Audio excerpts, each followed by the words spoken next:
این مردم که اینجا میبینید همش فرار کرده بودن، رفته بودن به کوه‌ها، چون ذهنیت همین مردم مهمی بود که میگفتن شاید طالبا هم اگه بکشن. همین خاطر خود ما فرار کرده بودیم، رفته بودیم به کوه. ولی وقتی که از کوه پس آمدیم با مجاهدین روبرو شدیم، دیگه الحمدلله هیچ مشکلی نبود. بازشون دوستانه رفتار کردیم و آزاد آمدیم به خانه.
نو خلک ورځ تر بلې الحمدلله د مثبت خواته روان دي.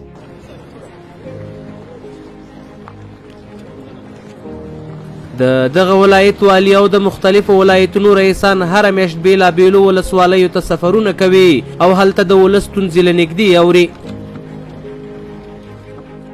به خاطر اونو پالیسی و طرزالعملی که بر اینجا جور میکنه در وزارت معطل شده. یک دفعه ما خودم پیش وزیر صاحب رفتیم، دیروز رئیس صاحب باز رای کرده بودیم روز شنبه. ما خودم در کابل منتظرش بودیم، گفتیم اگه به آمدن ما ضرورت باشه ما میایم. وزیر صاحب بگو که مردم ما بسیار فقیر است و مردم ما بسیار مسکین است و دیگه کدام عاید نداره. برای ما عادل اجازه بده که ما مردم خود اجازه بدیم که برن کار خود شروع کنن. موږ د دغه ولایت له والي او رئیسانو سره یو ځای پریان ولسوالۍ ته سفر وکړ او هلته یې د ولسونو ستونزې له نږدې واورېدې او د حل ډاډ یې ورکړ. دیگر مشکل دوم ما مشکل مکتب است. یک با مکتب متوسطه داریم، توسط 3 معلم رهبری میشه. چوکی هم هیچ نداره، همین شاگردها در روی فرش تدریس میشوند. یک پیشنهادم همین بود. پیشنهاد دوم این است که در مورد شغل زدایی میشنویم که در ولسوالی پریان معادن زیادی تایید شده، اما هیچ کدام عملا یک دو دیگه بالاتر کار نشده. اگر روی این معادن کار شود، حکومت تسهیل کننده باشه، سرمایه گذارا را جلب بکنن، جوانان بیشتری ما مشغول کار در محیط منطقه خود میشوند. دیگه فعلا ما کام شکایتی از این مردم هیچ نداریم. اون ظلم یا به سخن از سر کس نیست، فقط به خدا بسیار و خوشی همیچی پیش رفته نیست. هیچ گپی نداریم. اگر گپی هم باشه ما به والی صاحب هر وقت گپ مونه گوش کرده، دیگه اگر ایجا نگویم نتونستیم یا رازوری مردم کی نکنیم میریم بوجه پیشش گپ مونه میزنیم دیگه. د پنجشیر ولسونه له اسلامي امارت سره ښې اړیکې لري او د پنجشیر ولایتي اداره هرې ستونزې ته پر وخت رسیدنه کوي. ارگانایی که در اینجا زیر رفتن در تامین امنیتمان تامین است، ما خوشحال هستیم از اونا. دیگه پاسخگویی مقام ولایت هم که این دیدی در محضر عام مردم پریان آمدن و پاسخ ارگانایی که در راست کاریشون هستند، چی از امنیتی، چی از اقتصادی، چی از انکشافی، اونا پاسخهای خود داد. مشکلات مردم در هر گونه حل است. وضعیت ولسوالی خیلی خوب است، امنیتش خوب است، تامین است. دیگه مجاهده هم امروی مردم خیلی روی خوب داره، مردم هم برای مجاهده همکار است، دیگه کدام مشکلی نیست. د پنجشیر والي له ولسونو سره د لیدو کتو ترڅنګ هرې ستونزې ته یې پر وخت رسیدنه کوي، خو ترڅنګ یې بیا د همدې ولایت مرستیال د شپې ناوخته په چک پینټونو ګرځي او مجاهدینو ته سپارښتنه کوي چې له ولس سره سم چلند ترسره کړئ.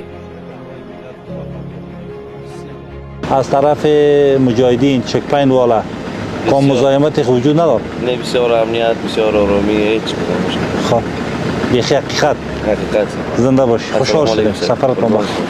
مجاهدین در چک پوینت هایی که شما میری همراهتون کدام مشکلات وجود نداره یگان برخوردهای زشت بکنن ان شاء الله از طرف مجاهدین چیز میشه مثلا اگر چیز باشه آزادانه ما معاون والی هستم به خاطر ازی به خاطر ملت ما برآمدیم که از اینجا تشویش نکنی از عسکرای ما به خاطر ازی که ما هم ان شاء الله کدام خیر شب و روز کدام میگه کدام مشکل ما خیر سلامت باش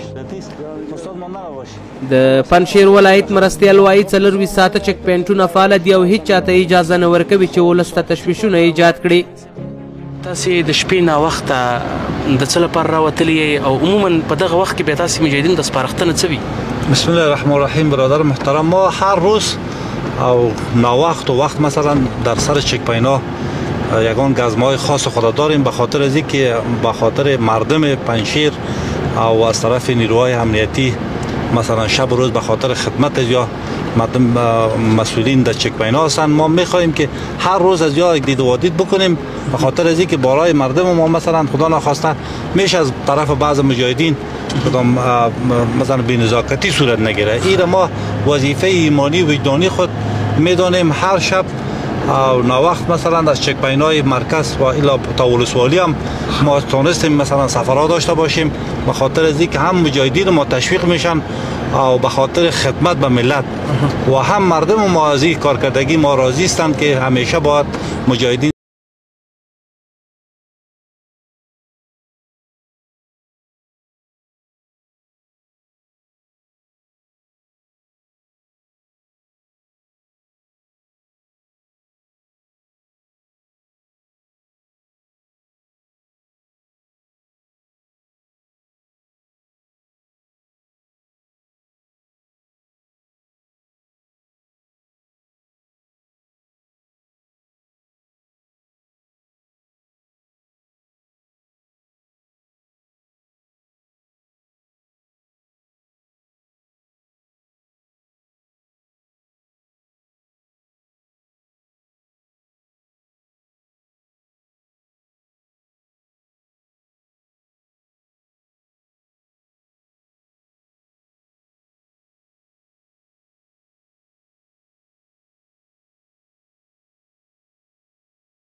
اوس مهال په پنجشیر کې لسګونه بیلابیلې پروژې په لاره چول شوي چې له ډلې ځینې بشپړ شوي او ځینې تر کار لاندې دي.